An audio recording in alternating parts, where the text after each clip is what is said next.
السلام عليكم ورحمة الله وبركاته. الحمد لله نحمده ونستعينه ونستغفره ونؤمن به ونتوكل عليه ونعوذ بالله من شرور أنفسنا ومن سيئات أعمالنا.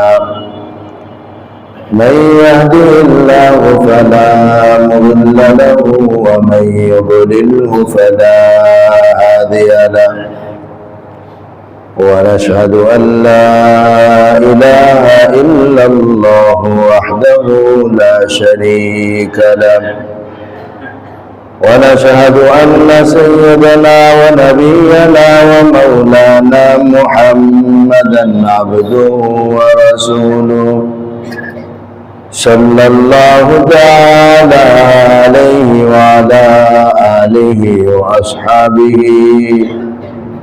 وبارك وسلم تسليما كثيرا كثيرا. أما بعد، فأعوذ بالله من الشيطان الرجيم. بسم الله الرحمن الرحيم.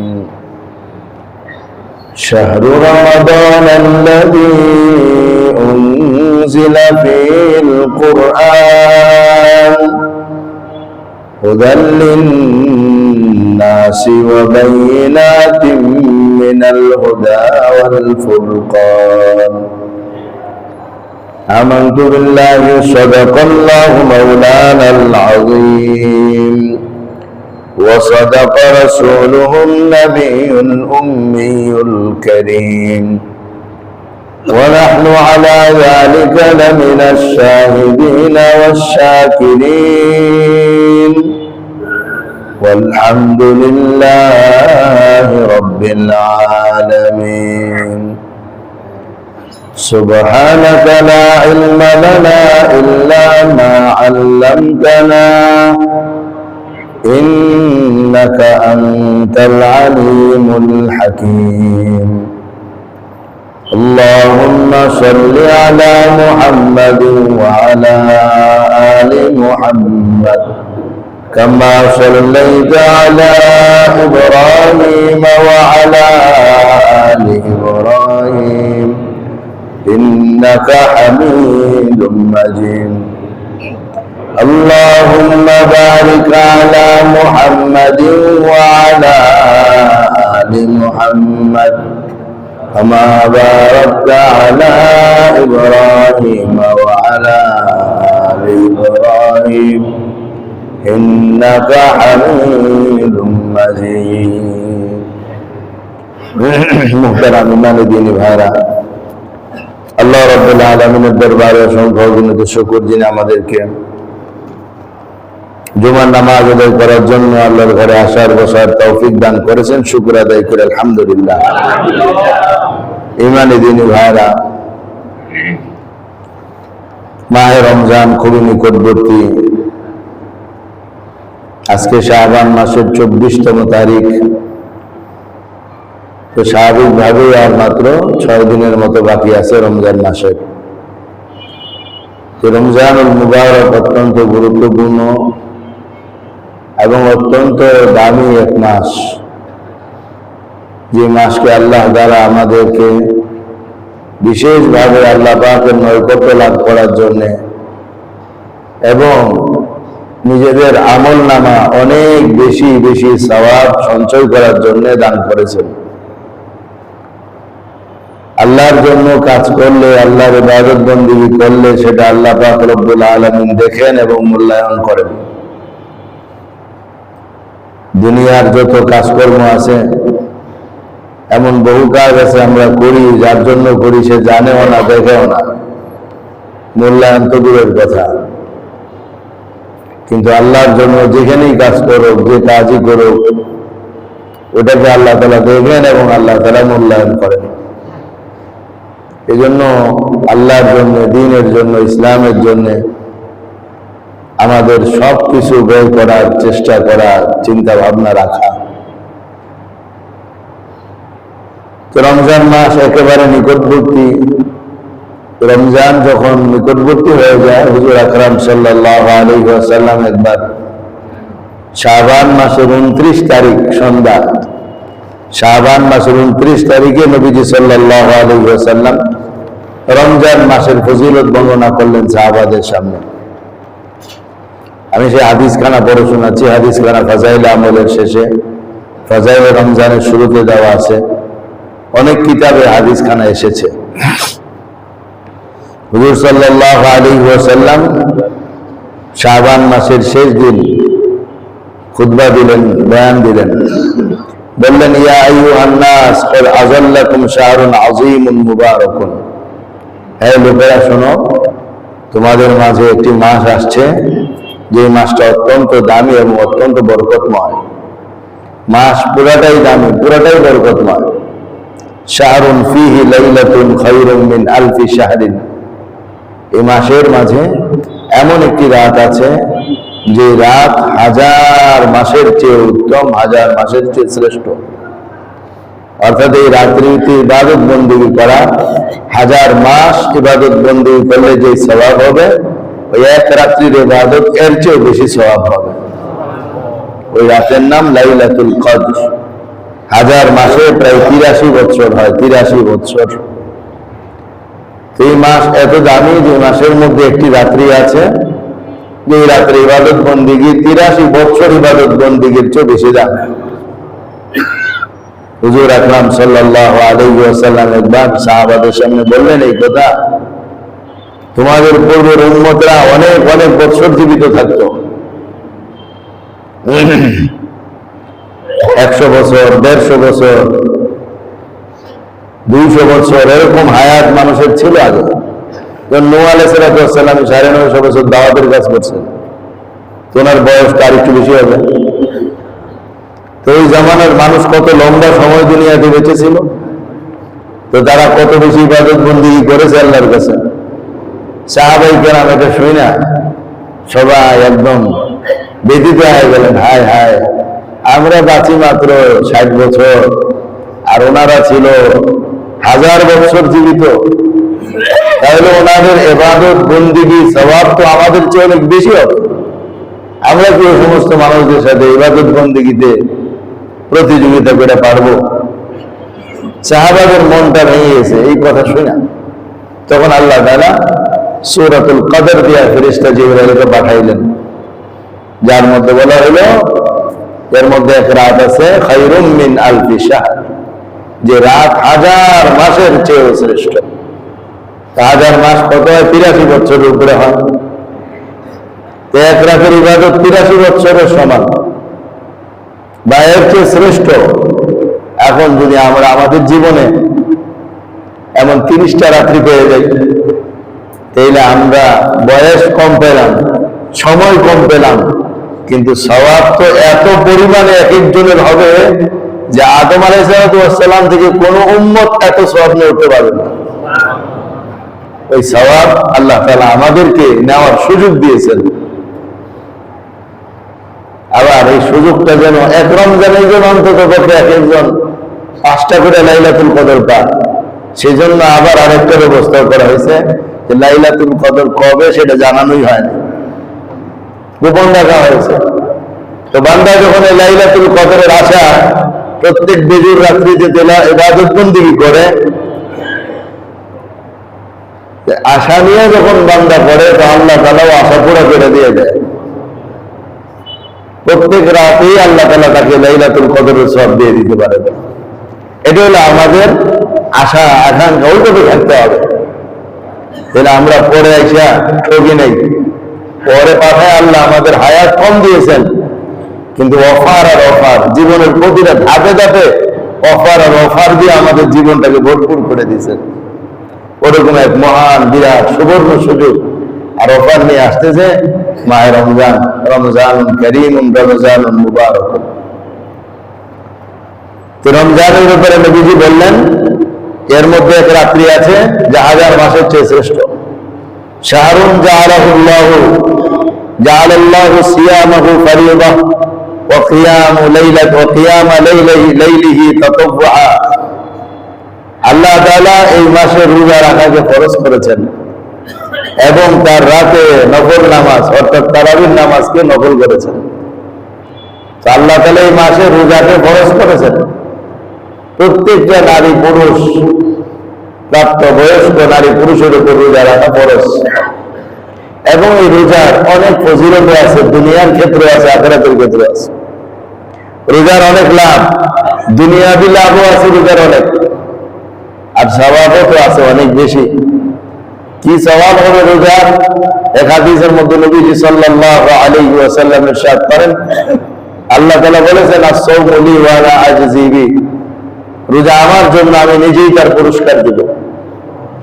আর এই হাদিসকে আবার পড়া যায়, ওয়া আনা উজজা বি, রোজা আমার জন্য, আমি নিজেই তার পুরস্কার। যে রোজা রাখবে আমি তার পুরস্কার হয়ে তার থেকে যাব। যার জন্য আল্লাহ হয়ে যাবে তার আর আখিরাতের কি দরকার পড়বে ভাই? রোজা অনেক বড় গুরুত্বপূর্ণ এক ইবাদত। এই জন্য নিজেরাও প্রস্তুত নেই, নিজেদের সন্তানদেরকেও প্রস্তুত করে ফেলি।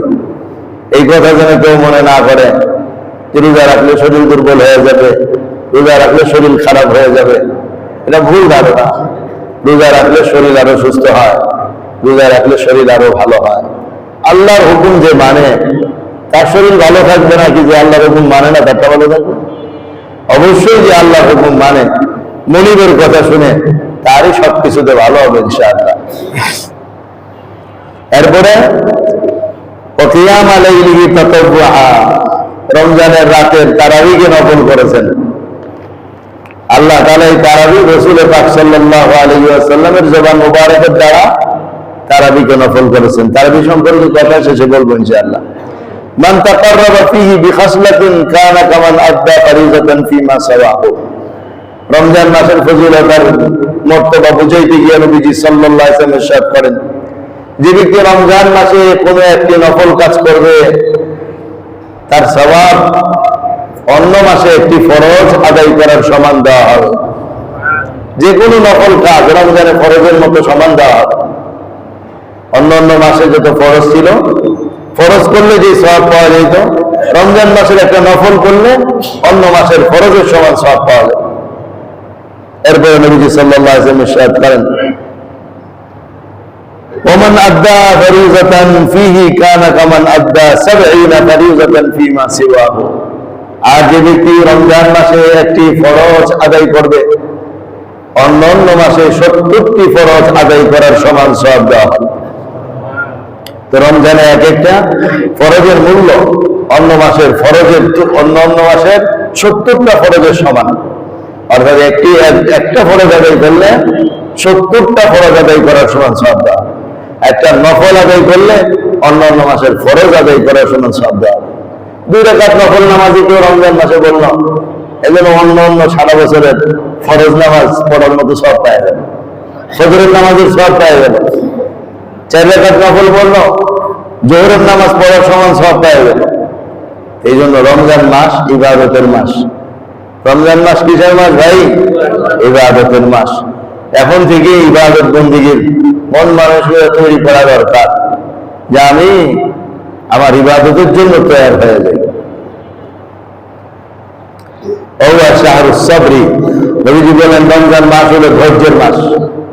এই মাসটা হলো ধৈর্যের, সবর করার মাস। কিসের থেকে সবর করবে? গুনাহ থেকে সবর করবে, ঝগড়া বিবাদ থেকে সবর করবে, আল্লাহর হুকুম পালনের উপর সবর করবে। সবর 3 প্রকারই হয়।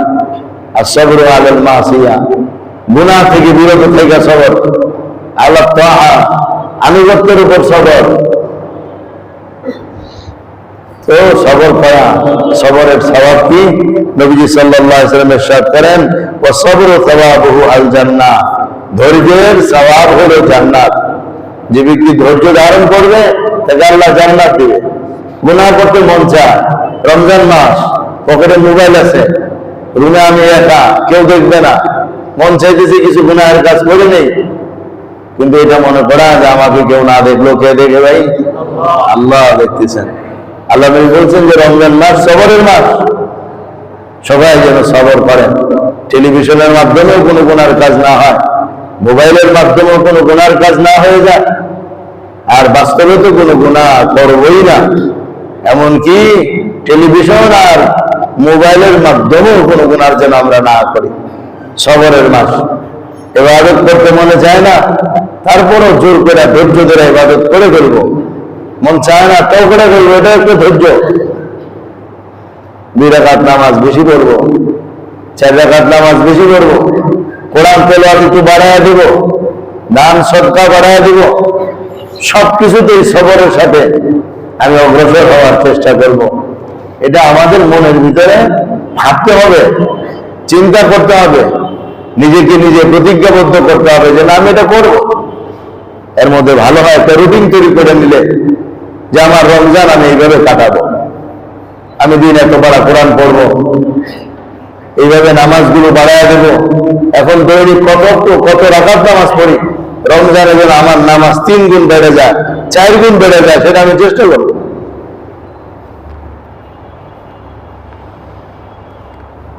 শাহরুল মুওয়াসাত, সমবেদনার মাস, সহমর্মিতার মাস।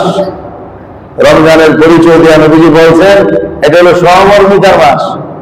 একে অপরের সহযোগিতা করবে, একে অপরের সাথে সুখে সুখী হবে, দুঃখে দুঃখী হবে, অভাব অনর্চারী মানুষদেরকে সহযোগিতা করবে, নিজের খাবার অন্যের মুখে তুলে দিবে, নিজের প্রয়োজনের তুলনা অন্যের প্রয়োজনটাকে প্রাধান্য দিবে।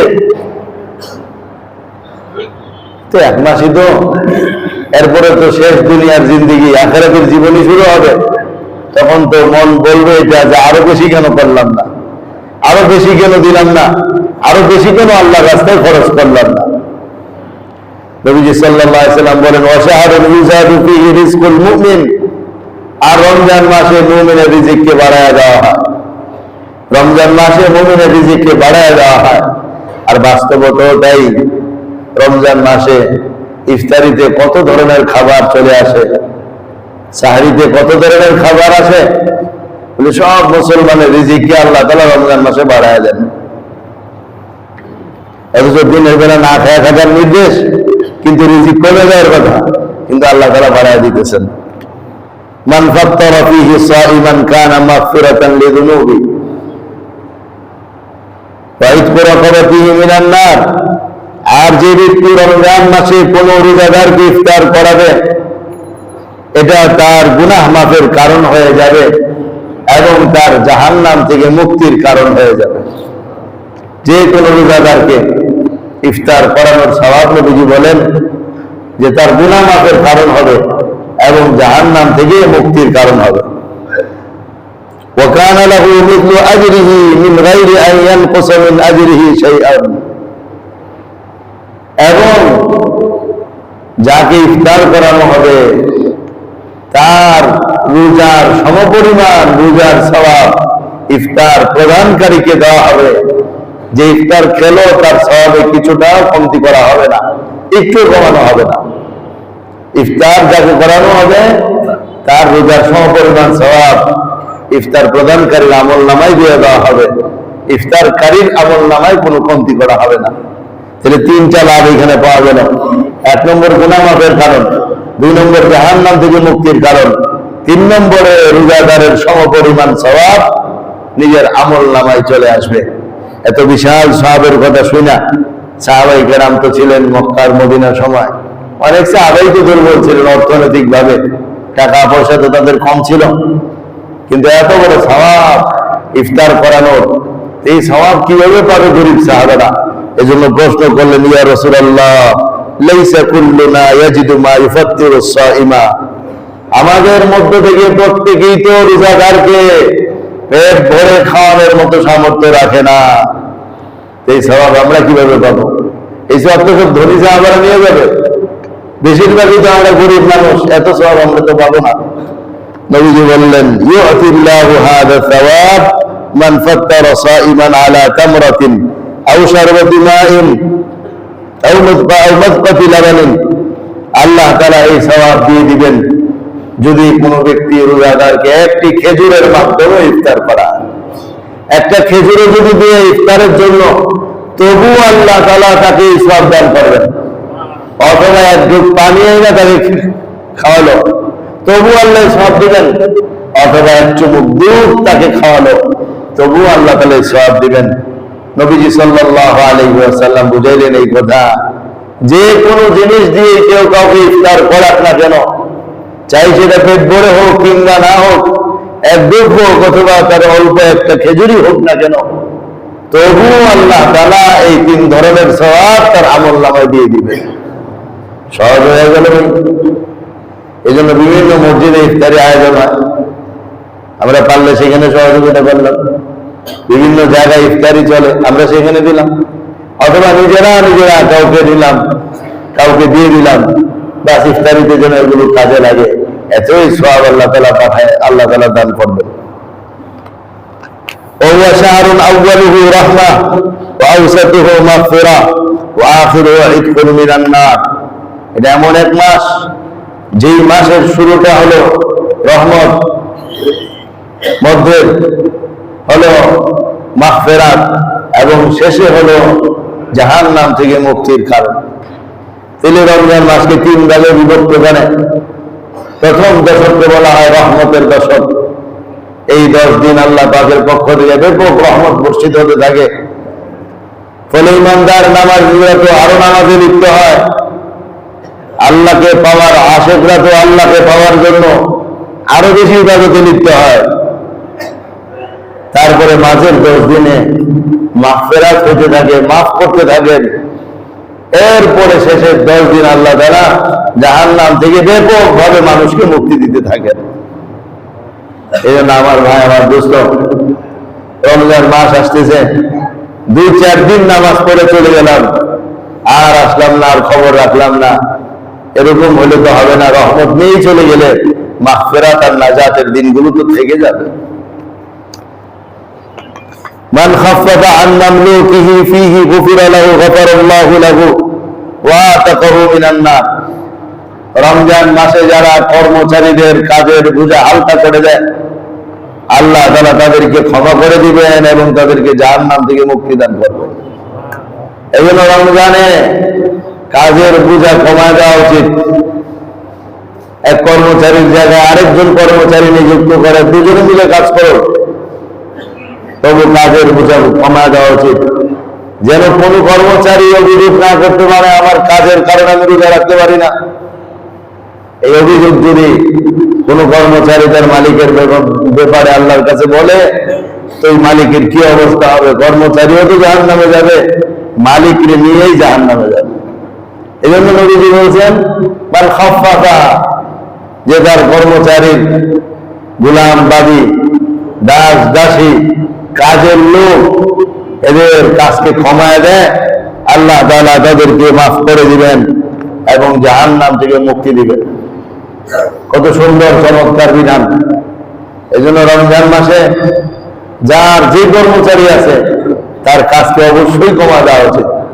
এই কথা মনে না করা, আরে বোনাসই তো দিব, আরে একটু বেশি করেই খাটেন না, বোনাস তো আরে দেওয়াই হবে। নিজে অন্যের বোনাস দিতে গিয়ে নিজের বোনাসটা যেন নষ্ট না হয়ে যায়, সেটা আমাদের চিন্তা করা দরকার। واستغفروا فيه من 4 خصال خصلتين ترضون بها ربكم وخصلتين لا غنى بكم عنهما। নবীজি বলেন 4টা কাজ রমজানে বেশি বেশি করবে। এর মধ্যে 2টি কাজ তো এমন যার দ্বারা তোমরা তোমাদের রবকে সন্তুষ্ট করতে পারবে, আর 2টি কাজ এমন যা করা ছাড়া তোমাদের উপায় নেই।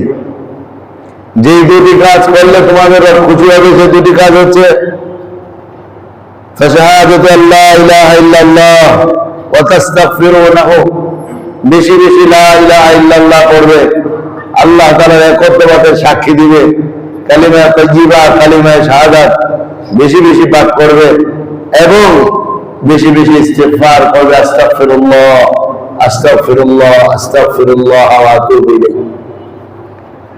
বেশি বেশি কালিমা তাইয়্যিবা পড়া এবং বেশি বেশি ইস্তিগফার করা। ভাই বেশি বেশি 2 কাজ কি করবো আমরা?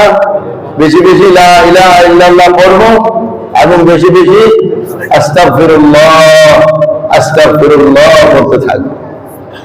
বলি লা ইলাহা ইল্লাল্লাহ, এটা এমন এক কালিমা, আসমান আর জমিন যা কিছু আছে আল্লাহর সমস্ত সৃষ্টি জগৎকে যদি এক পাল্লায় রাখা হয়, আল্লাহ ইলাহা ইল্লাল্লাহকে যদি আরেক পাল্লায় রাখা হয়, তো লা ইলাহা ইল্লাল্লাহর পাল্লাটাই ভারী হয়ে যাবে, লা ইলাহা ইল্লাল্লাহর পাল্লাটাই ভারী হয়ে যাবে।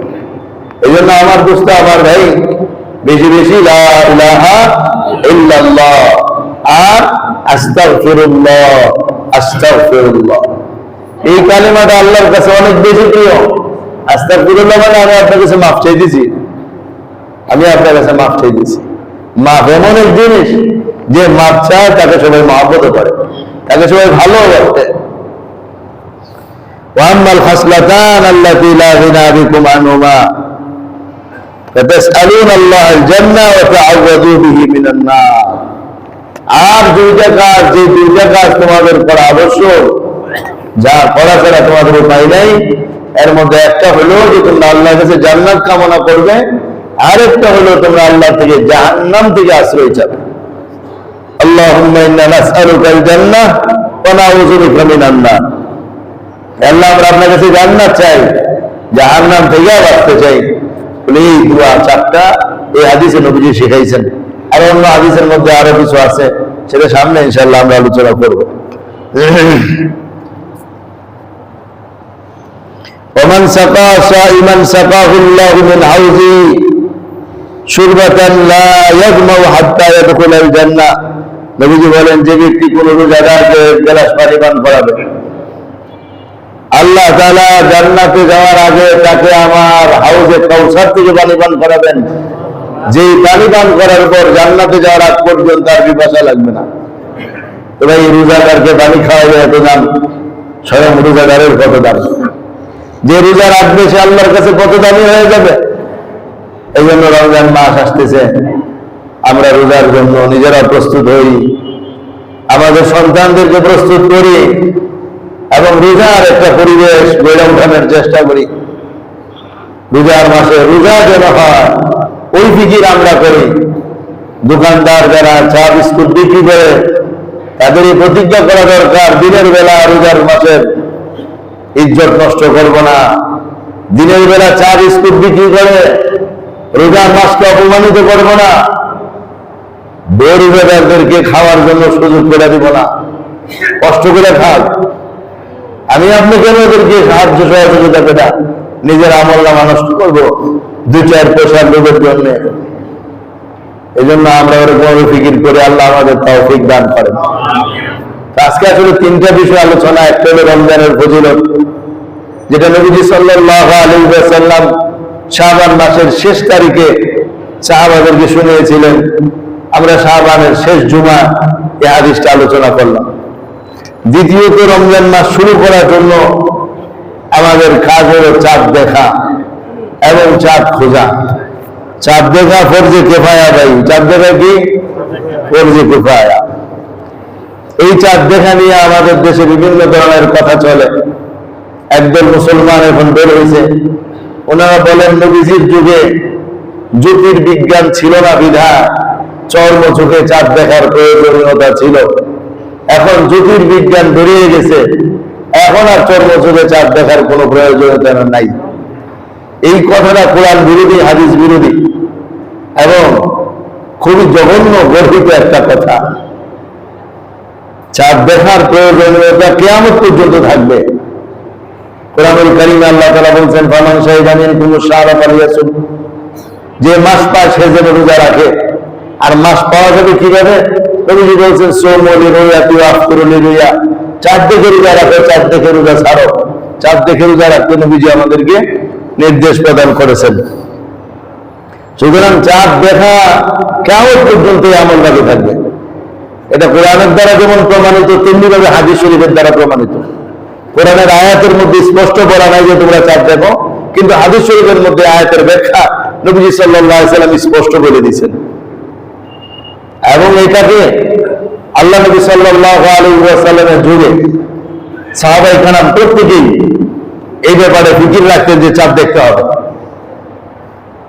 সাহাবাদের যুগে এটা প্রত্যেকেই ফিকির রাখতেন চাঁদ দেখতে হবে। তাহাবীদের যুগে এসে এই ফিকিরই চলতো চাঁদ দেখতে হবে। এর পরবর্তী যুগ থেকে একরকমের আলোচনা শুরু হয়েছে, এক জায়গার চাঁদ সব জায়গায় গ্রহণযোগ্য। তৎকালীন সময়ে মানুষ জানতো না গোটা পৃথিবীর এই অবস্থান সম্পর্কে। আজ থেকে 1000 বছর আগে এটা কি সম্ভব ছিল? আল্লাহ নবী সাল্লাল্লাহু আলাইহি ওয়াসাল্লামের যুগ 1400 বছর আগে, 1014। তাহলে সাহাবাদের যুগে যদি আমরা 100 বছর ধরি, তাহলে 1300 বছর আগে। তাবিঈদের যুগ যদি 100 বছর ধরি, তাহলে বলতে হবে 1200 বছর আগে। তো 1200 বছর আগে পৃথিবীর এই গোলাকার সম্পর্কে এবং এক জায়গায় সূর্য উঠলে সব জায়গায় আলো যায় না, এই বিষয়টা কি তৎকালীন সময় আবিষ্কার হয়েছিল না? এই আমেরিকা কয় বছর আগের আবিষ্কার, যে আমরা এই পাশে আছি, পৃথিবীর ওই পাশে আমেরিকা আছে। এই জন্য চাঁদ দেখার যে বিধান, এটা ইসলামী শরীয়তের একটা গুরুত্বপূর্ণ বিধান। আমি চাঁদ না দেখি নাই, কিন্তু চাঁদ দেখার লোক বাংলাদেশে থাকতে হবে। যে চাঁদ দেখবে সে সওয়াব পাবে, যে দেখবে না সে সওয়াব পাবে না। কেউ দেখবে না তো সবাই গুনাহগার হবে, ফরজে কিফায়া, জানাজার নামাজের মতো। এটা একদল লোক আছে যে চাঁদ দেখার দরকার নেই, বিজ্ঞানের হিসাবে যথেষ্ট। এটা ভুল কথা, এটা কোরআন সুন্নাহর সাথে সাংঘর্ষিক কথা। আরেকজন লোক বেরিয়েছে বলে এক জায়গায় চাঁদ দেখা গেলে সব জায়গায় মানতে হবে, এটাও সঠিক কথা নয়, এটাও কোরআন সুন্নাহ বিরোধী কথা। তো যাই হোক, পৃথিবীতে অনেক জ্যোতির্বিজ্ঞানী আছে, এর মধ্যে সৌদি আরব, ওমান, পাকিস্তান, এই সমস্ত দেশের জ্যোতির্বিজ্ঞানীদের যে বক্তব্য এবং লেখা, এই রমজানের চাঁদকে কেন্দ্র করে সংবাদ মাধ্যমগুলোতে এসেছে, আমি সেগুলো দেখেছি। এর মধ্যে তাদের বক্তব্য হলো, ওমান পাকিস্তান ওলাদের বক্তব্য হলো 17ই ফেব্রুয়ারি মঙ্গলবার চাঁদের জন্ম হবে। 17ই ফেব্রুয়ারি মঙ্গলবার চাঁদের জন্ম হবে, কিন্তু বিকাল 5টা 1 মিনিটের আগেই, সূর্য অস্ত যাওয়ার আগেই চাঁদ অস্ত যাবে, ফলে চাঁদকে কোনোভাবেই দেখা যাবে না। আর এটাকে আমরা আমাদের হিসাবে বলি, এটাকে প্রতিপদ। চাঁদের হিসাবে যে তিথি আছে, ওই তিথিতে এটাকে বলা হয় প্রতিপদ। প্রতিপদে কোনোদিন চাঁদ দেখা যায় না। আর আমাদের দেশে যে লোকেরা চাঁদের জন্ম থেকেই হিসাবকে মেনে নিতে চায়, ওনারা আবার প্রতিপদ থেকে হিসাব মেনে নেয়া আমাদের একদিন আগে সবকিছু শুরু করে দেয়। তো প্রতিপদে চাঁদ কোনোদিন দেখা যাবে না, এটাই একদম 100% কথা।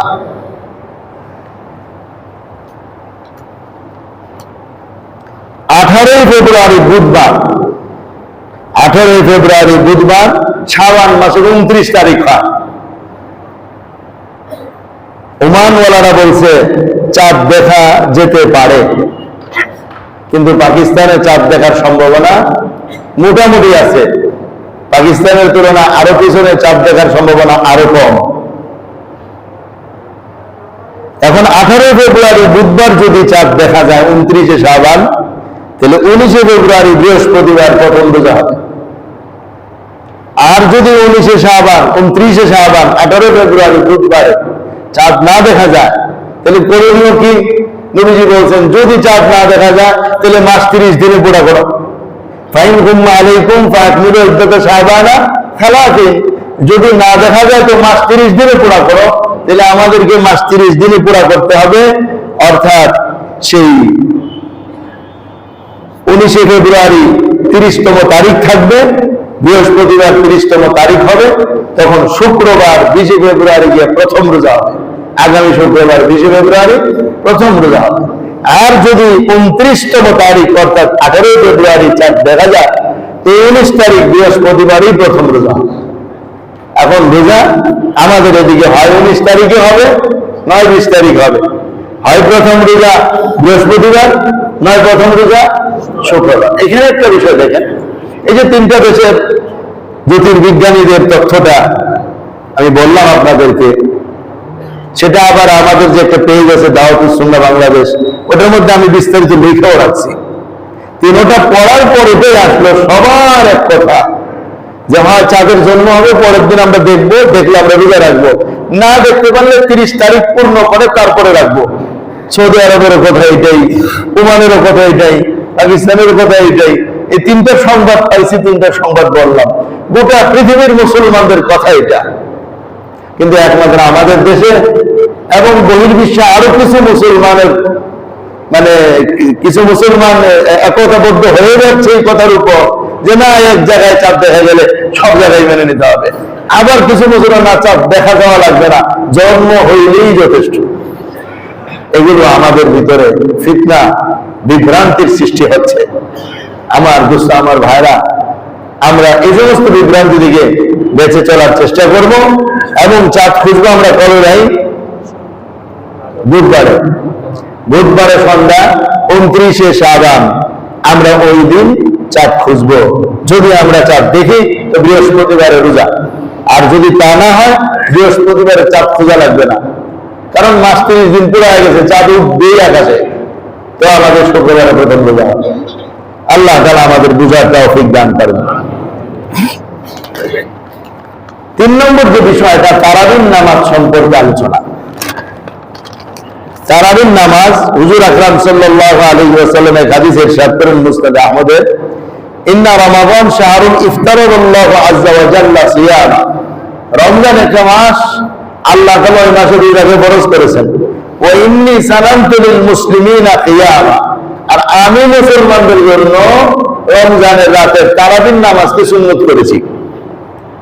আল্লাহর নবী আল্লাহর নির্দেশের বাইরে সুন্নত করতে পারেন না, আল্লাহ বলছেন বিদায় করছেন। যেমন আরেক হাদিসের মধ্যে বলছে আল্লাহ নফল করেছেন, আর এখানে বলতেছেন নবী যে আমি সুন্নত করেছি।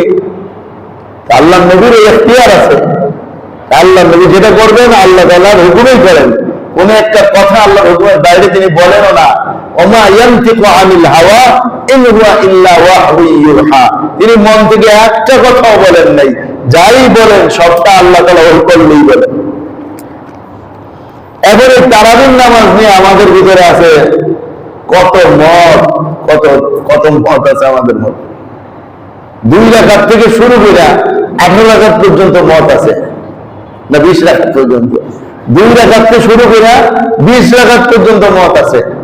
দেখো তো, একদিন পিছনে দাঁড়ায় 2 রাকাত পড়ার পরে কয়েকজন চলে গেছে, 4 রাকাত পড়ার পরে আবার কয়েকজন চলে গেছে, 6 রাকাত পড়ার পর আবার কয়েকজন চলে গেছে, এইভাবে 18 রাকাত পড়েও আবার কয়েকজন চলে যেতে।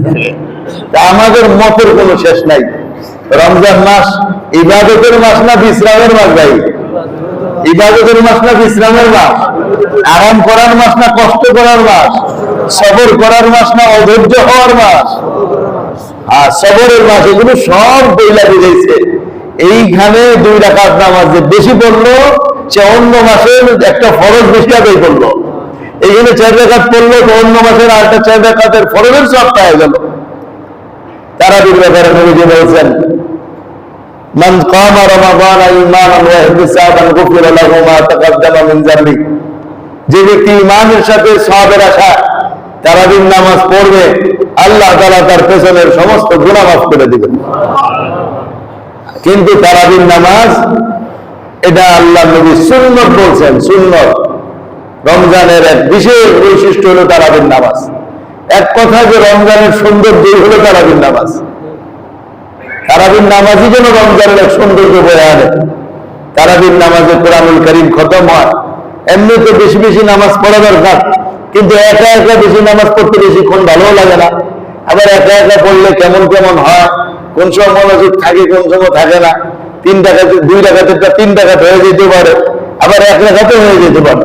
কিন্তু জামাতের সাথে 20 রাকাত তারাবি সুন্দরভাবে পড়লে আবার আপনার আমল নামায় অনেক বেশি সওয়াব লেখা হবে। যেহেতু সওয়াব কামানের মাস, আখিরাত কামানের মাস, অর্জন করার মাস, তাহলে পিছিয়ে থাকার তো কোনো অর্থ নাই। নইলে নবীজি সাল্লাল্লাহু আলাইহি ওয়াসাল্লাম কয় রাকাত তারাবির নামাজ পড়ছেন? আল্লাহর নবী জীবনে এক রমজানেই তারাবি পড়ছেন। যে রমজানের পরে নবীজি দুনিয়া থেকে বিদায় নিয়েছেন, বিদায় নেওয়ার আগের রমজানটাই তারাবি পড়ছেন। ওই রমজানেই তারাবিকে সুন্নত করছেন, ওই রমজানেই তারাবির নামাজ আমাদেরকে শিখায় গেছেন। এর আগে তারাবির নামাজের কথা নবীজি বলেন নাই। জীবনের শেষ রমজানে তারাবির নামাজ আমাদেরকে শিখাইছেন। পুরা রমজানও নবীজি তারাবি পড়েন নাই। রমজানের 3 দিন 3 রাত কি 4 রাত নবীজি তারাবি করছেন। সাহাবায়ে কেরাম নবীজির সাথে ছিলেন। কয় রাকাত পড়ছেন সাহাবায়ে কেরাম? ওমর রাদিয়াল্লাহু তাআলার যুগে সেটা পরিষ্কার হয়েছে সাহাবারা 20 রাকাত পড়তেন, এই মর্মে হাদিস বর্ণিত হয়েছে। এছাড়া অন্য অন্য রমজানে নবীজি কি করতেন? তাহাজ্জুদের নামাজ তো অবশ্যই পড়তেন, ঠিক না? তো বুখারী শরীফের যে হাদিস আমরা যারা আয়েশা থেকে বর্ণিত হয়েছে, ওটার মধ্যে রমজান এবং রমজান ছাড়া সারা বছর নবীজি 11 রাকাতের বেশি পড়তেন না বর্ণিত হয়েছে। তাহলে সারা বছর নবীজি তাহাজ্জুদ পড়তেন। নবীজি এই রমজানের আগের রমজানেও তাহাজ্জুদ গুলো চালায় গেছেন। তাহলে সে সকল রমজানে নবীজির অতিরিক্ত নামাজ ছিল 11 রাকাত, কিন্তু শেষ রমজানে নবীজি অতিরিক্ত নামাজ আবার তারাবির জন্য পড়েছেন। সেটা কত রাকাত পড়েছেন? ওমরের যুগে এসে পরিষ্কার হলো সেটা 20 রাকাত ছিল। এখন কথা হলো তারাবির নামাজ যেহেতু ফরজ না, রাকাত সংখ্যা নিয়ে ঝগড়াঝাটি করার কোনো দরকার নেই। এক কথা এটা বেশি যে 8 রাকাত পড়ে চলে যান, 10 রাকাত পড়ে চলে যান, 12 রাকাত পড়ে চলে যান, কিন্তু যে 20 রাকাত পড়ে গেল তার সমান সওয়াব কি হবে? তার সমান সওয়াব কি হবে? আর যদি কেউ 20 রাকাত নামাজ পড়ে তার কি গুনাহ হবে? সে যদি 20 রাকাত ইমাম পড়ায় দেওয়ার পর এরপরে আবার 2 রাকাত করে সারা রাত নামাজ পড়ে, তাহলে কি তার গুনাহ হবে? তাহলে এই কথা বলার কোনো সুযোগ নাই 20 রাকাত তারাবি দিয়ে দাও, নাউজুবিল্লাহ। ওরা এটাই বলতে হবে যত বেশি পড়া হয় ততই লাভ। ইমাম সাহেব 20 পর্যন্ত পড়াবে, এরপরে যদি আরো পড়তে মনে চায় আরো পড়তে পারে। এটা তো নফল নামাজি, সুন্নত নামাজি, এতে তো আর কোনো আপত্তি নেই। আমার দুস্থ আমার ভাইরা, 1 নম্বর বিষয় হলো তারাবির নামাজের রাকাত সংখ্যা নিয়ে আমরা ঝগড়াঝাটি না করি। যার যতটুকু বেশি পড়া সম্ভব হয় আমরা সর্বাত্মক চেষ্টা করে পড়ি। সারা বছর তো আমরা কম কম পড়ি, রমজান মাস আসছে, অতিরিক্ত তারাবির নামাজ আমাদেরকে দেওয়া হয়েছে। 1-2 রাকাতের নামাজ আমাদের জন্য কি পরিমাণ সওয়াব নিয়ে আসবে, ওই জিনিসটাকে আমরা প্রাধান্য দেই, আমরা অন্য কোনোতে মনোযোগী না হই। 2 নম্বর বিষয় তারাবির নামাজের তিলাওয়াত। তারাবির নামাজের তিলাওয়াত আস্তে আস্তে সুন্দরভাবে তারতিলের সাথে করা উচিত। তাড়াহুড়া তেলাওয়াত যেটা পিছন থেকে কিছুই বোঝা যায় না। হাদিস শরীফের মধ্যে আছে যারা এমন ভাবে কোরআন পড়ে যে কোরআন বোঝা যায় না, অক্ষরগুলো বিশুদ্ধভাবে উচ্চারণ হয় না, কোরআন তাদেরকে আল্লাহর লানত দিতে থাকে। আমি ঘুরে ঘুরে বিভিন্ন মসজিদে তারাবির নামাজ পড়ি। ছাপড়া মসজিদে আসার পর থেকে আমার সব মসজিদে নামাজ পড়ার সুযোগ হইতেছে। আমি বিভিন্ন মসজিদে তারাবির নামাজ পড়ে পড়ে দেখি এমন এমন ভুল হাদিস সাহেবরা করে যে ভুলের কারণে নামাজ নষ্ট হয়ে যায়, পিছন থেকে লুকমা দেওয়া হয় না। আমি মানুষকে বলছি হুজুর এমন এমন ভুল হয়, এটা তো উম্মতের প্রতি অনেক বড় খেয়ানত হয়ে যাবে। লুকমা যাওয়া এটা দোষের কিছু না। আমি যখন ফিরদৌস মসজিদে নামাজ পড়েছিলাম, তো আমাদের সাথে যখন নামাজ পড়তেন শেখুল হাদিস হুজুরের ছেলে মাওলানা মাহবুব সাহেব। প্রথম যখন আমার ইমামতি হইল প্রায় 2010-11, আগে তো গাজীপুরে তারাই পড়েছে, এখন এখানে তারা নেই। পিছন থেকে সংখ্যায় লুকমা দেওয়া শুরু করছে। আমি তো ভয় পেয়ে গেছি, হায় হায় কি না কি হয়। মানুষ তো নামাজের পর আমার এক চুট বকবো, এই কি হুজুর রাখছে, খালি ভুল আর ভুল যায়। স্বাভাবিক হতেই পারে। নামাজের শেষে আমাকে মাহবুব সাহেব বললো যে আমরা 2 ভাই নামাজ পড়াইতাম, পিছনে আব্বা অর্থাৎ শেখুল হাদিস আল্লাহ মাইজুল হক রহমাতুল্লাহ আলাইহি সমান এখানে লুকমা দিতেন। এই মসজিদেই আব্বা এই মসজিদের পরিবেশ এমন তৈরি করে গেছেন, এখানে যদি এক তারাবিতে 1000টা লোকমা আপনারা আমরা দিই, তারপরে একজন মুসল্লি খারাপ মনে করবে না। আর বাস্তবে আমি সেটা দেখছি, লোকমাকে কেউ খারাপ মনে করে না এই অঞ্চলে। কিন্তু আমাদের অধিকাংশ মসজিদের অবস্থা এমন, লুকমা যাবে এটা হইতেই পারে না, লুকমা দিলে আমাকে চলবেই না, আমি থামবই না। আমার দোস্ত এইখানের কথা মনে করেন না, আবার প্রবেশ লাগাইয়া দিবেন। আমি সামগ্রিক ভাবে সব মসজিদের কথা বলতেছি। আমি ঘুরে ঘুরে তারাবি পড়ি, আমি বিভিন্ন জায়গার হালত দেখি। আমি আপনাদের সবাইকে সতর্ক করি, তারাবির নামাজের পড়া যেখানে সুন্দর হবে, তার তীরের সাথে তেলাওয়াত হবে, অক্ষরগুলো বোঝা যায়, ওই জায়গার পড়া আল্লাহর কাছে পছন্দনীয়, ওই জায়গার খতম সুন্দর হবে। আর যেখানে আল্লাহু আকবার বলে চলে যাবে, ওই জায়গার পড়ার উপরে আল্লাহ লানত করবে।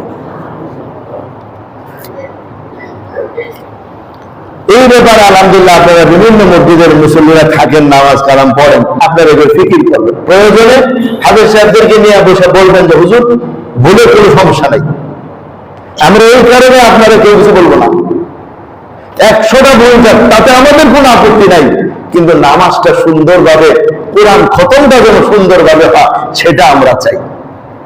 আর এটা আমাদের মুসল্লিদের একটা বড় দোষ। বা সালাম কিরে, আরে আজকে হাফেজ সাহেব খাইছে পাঁচটা খাইছে, যখন এই হাফেজ সাহেব শুনে ওনার বিরুদ্ধে কয় 5টা খাইছে, তো ওনার মাথা গরম হয়ে যায়। হ্যাঁ 5টা খাইছে, এটা মুসল্লিরা বললো কেন? আর ভাই আল্লাহর কালাম, কাবা শরীফের ইমাম সাহেবরা নামাজ পড়ে দিয়ে সূরা নাসের মধ্যে আটকায় যায়, এমন কোথাও তো আছে,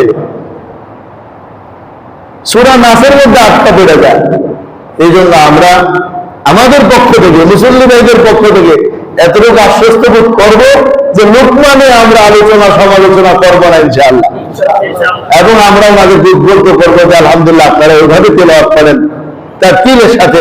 সময় 10 মিনিট 20 মিনিট বেশি লাগুক, কষ্টের মাসে তো, ধৈর্যের মাসে তো আমরা ইনশাআল্লাহ 10-20 মিনিট কষ্ট করে আল্লাহর জন্য দাঁড়ায় থাকবো, তবুও নামাজটা আল্লাহর কাছে যেন গ্রহণযোগ্য হয়, পুরা রমজানের খতমটা যেন সুন্দর হয়। কি বলেন ইনশাআল্লাহ?